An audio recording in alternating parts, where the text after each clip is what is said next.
আসসালামু আলাইকুম গাইস, কেমন আছেন সবাই? আশা করি সবাই ভালো আছেন। আজকে ছুটির দিন ছিল মালয়েশিয়াতে, তাই দেখুন আমরা সব বন্ধু বান্ধব একসাথে মিলে খেলাধুলো করলাম একটু।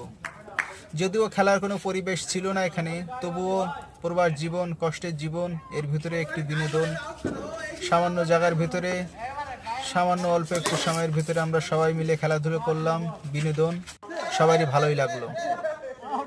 আসলে প্রবাস জীবনে এমন দিনটি খুবই কম পাওয়া যায়। বছরে 1 থেকে 2 বার এমন খেলাধুলার পরিবেশ হয়, এমন লম্বা ছুটি পড়ে, যেমনটি চাইনিজ নিউ ইয়ারের ছুটি। চাইনিজ নিউ ইয়ারের ছুটির ভিতরেই আমরা এই খেলাধুলো করলাম। ভালোই লাগলো, সবাই মিলে একসাথে খেলাধুলো করলাম। বেশ চমৎকার একটি খেলা করলো বন্ধু বান্ধব, এবং এদের খেলার রিয়াকশনটা দেখুন। দেখুন সবার রিয়াকশনটা কেমন, বেশ চমৎকারই ছিল। দেখতে থাকুন বন্ধুরা। কথা বল, তোর কি হাতে লেগছে? অনেক জোরে ব্যথা হয়েছে। আহারে, দুঃখজনক। আর কিছু বলবি?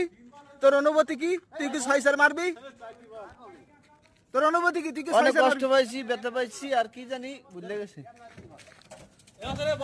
আজকে আপনার অনুভূতিটা কেমন লাগছে?